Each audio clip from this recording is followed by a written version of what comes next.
Sahabat setia Go Word yang dikasih Tuhan, Shalom. Hari ini adalah Kamis 2 Januari 2025. Kita merayakan peringatan wajib Santo Basilius Agung, juga Gregorius dari Nazianze, uskup dan pujangga gereja. Basilius Agung lahir pada tahun 329 di Kaisarea, ibu kota provinsi Kapadokia di Asia Kecil. Ia berasal dari keluarga Kristiani yang saleh. Basilius menempuh pendidikannya di Konstantinopel dan Athena. Di Athena, ia menjalin persahabatan dengan Gregorius dari Nazianze, teman kelasnya. Setelah kembali ke tempat asalnya, Basilius menjadi pengajar retorika di sana. Atas pengaruh kakaknya dan kedua adiknya, Basilius mulai tertarik dengan corak hidup membiara. Ia berhenti mengajar dan mempelajari corak kehidupan membiara itu. Basilius membangun biara pertapaan di Pontus dan diberi gelar sebagai Bapa Perintis Hidup Membiara di Gereja Timur. Di Gereja Barat, pengaruh Basilius dikenal melalui Santo Benedictus, pendiri Ordo Benediktin, dan abbas dari biara Monte Cassino yang terkenal pada tahun 370. Basilius kemudian diangkat menjadi uskup Kaisarea menggantikan uskup Eusebius. Ia dikenal sebagai seorang uskup yang berwatak tegas dan bersemangat. Kepandaian, kesucian, dan kerendahan hatinya menjadikan Basilius tokoh panutan bagi umatnya.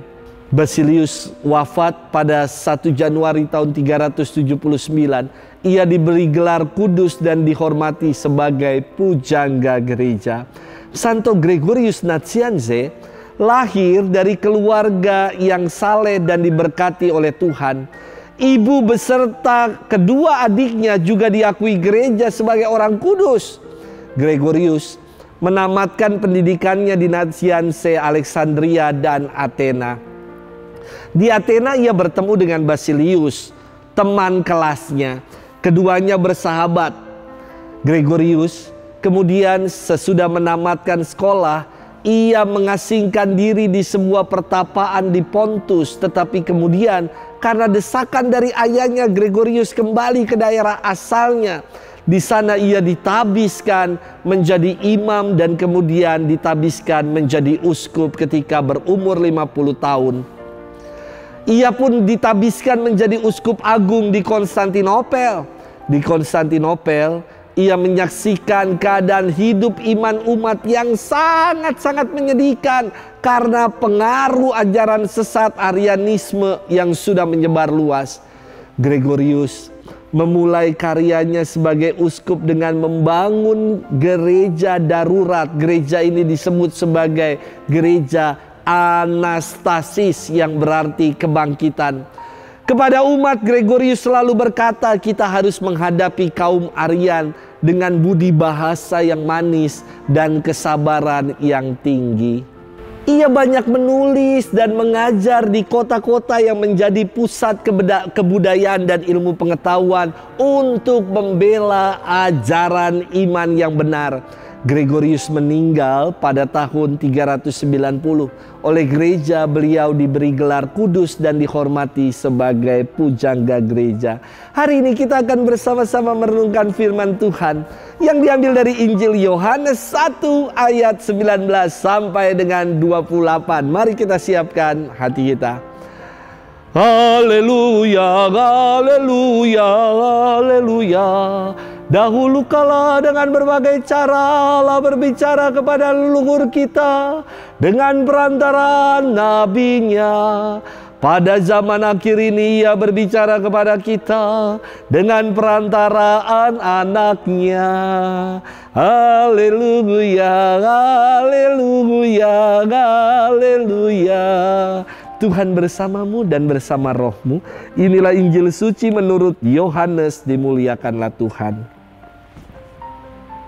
Pada suatu hari Yohanes memberikan kesaksian ketika orang Yahudi dari Yerusalem mengutus beberapa imam dan orang-orang Lewi kepadanya untuk menanyakan dia, "Siapakah engkau?"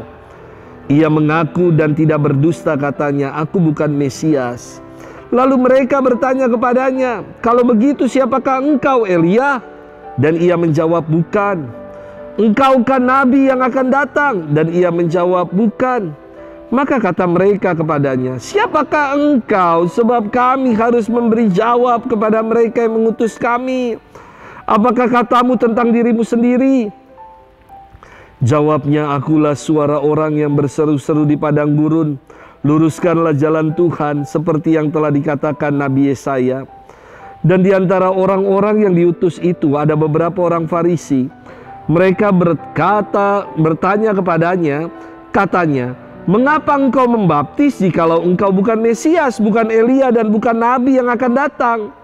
Yohanes menjawab mereka, katanya, "Aku membaptis dengan air, tetapi di tengah-tengah kamu berdiri Dia yang tidak kamu kenal, yaitu Dia yang datang kemudian daripadaku. Membuka tali kasutnya pun aku tidak layak." Hal itu terjadi di Betania yang di seberang sungai Yordan, di mana Yohanes membaptis. Demikianlah sabda Tuhan, terpujilah Kristus. Sahabat setia Gowor yang dikasihi Tuhan, Shalom. Ada yang namanya mental SMS. Kepanjangan dari susah melihat orang senang dan senang melihat orang susah. Mentalitas ini adalah mental iri hati. Mentalitas ini lahir dari ketertutupan hati untuk mensyukuri anugerah Tuhan dan berbuah pada sungut-sungut, kecemburuan, dan keras hati. Iri hati itu ada di dalam diri loh. Ya. Tidak tampak, namun dia menggerogoti. Saya masih ingat ada satu film superhero, judulnya itu Shazam. Istimewanya di mana superhero ini melawan 7 iblis, 7 monster, dan 7 monster ini punya nama diambil dari 7 dosa pokok. Ada yang namanya kesombongan, kemarahan, kerakusan, hawa nafsu. Namun dari awal film sampai dengan hampir terakhir, saya hitung ini musuh hanya ada 6. Hanya ada 6 yang dilawan oleh Shazam ini. Katanya ada 7, kok cuma 6 yang dilawan? Ternyata yang satu tidak nampak, tidak kelihatan. Yang satu itu monster iri hati ada di dalam diri. Namun monster inilah, roh jahat inilah menggerogoti dari dalam. Iri hati itu nggak nampak, sombong itu nampak. Wah, dengan gayanya sombong. Marah itu nampak, ya. Tetapi dosa iri hati tidak nampak, namun menggerogoti hati-hati. Sahabat setia Gowor yang dikasihi Tuhan, berbeda dengan kisah dalam bacaan kemarin tentang gembala yang memastikan kabar gembira yang mereka dengar, lalu mereka menjadi aktor pewarta kabar gembira itu. Kini dalam bacaan hari ini tampil beberapa orang Yahudi dari Yerusalem, yakni beberapa imam, orang-orang Lewi, bukan hendak untuk memastikan kabar gembira, tetapi mereka malah mau menyelidiki, mau meredam perbuatan-perbuatan dari Yohanes Pembaptis. Mereka bertanya kepada Yohanes, "Siapa engkau? Lu itu siapa sih? Apakah kamu Mesias, Nabi, Elia, atau Nabi yang akan datang?" Dan Yohanes dengan jujur mengatakan, "Saya bukan Mesias, bukan Elia, ataupun Nabi yang akan datang." Dan lantas siapakah itu Yohanes? Ia mengatakan dan bersaksi tentang dirinya, "Ia adalah suara yang berseru-seru di padang gurun, luruskanlah jalan bagi Tuhan."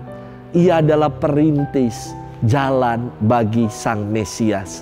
Sahabat setia Gowor yang dikasihi Tuhan, kontras sekali antara bacaan kemarin dengan bacaan hari ini.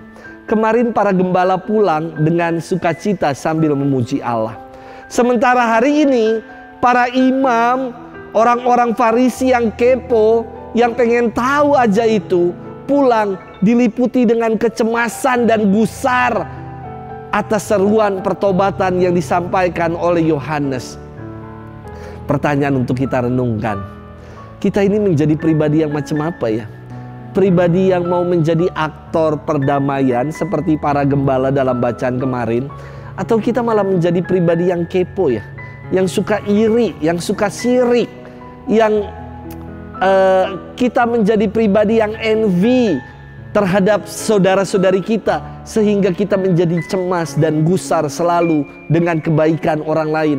Ketika melihat orang lain, kita selalu mengatakan rumput di rumah tetangga lebih hijau daripada di pekarangan sendiri. Sahabat setia Gower yang dikasihi Tuhan, jangan jadi pribadi yang macam itu. Tapi marilah kita menjadi pribadi-pribadi yang mau membawa damai dimanapun kita berada. Selamat bermenung, Tuhan memberkati kita selalu. Dalam nama Bapa dan Putra dan Roh Kudus. Amin.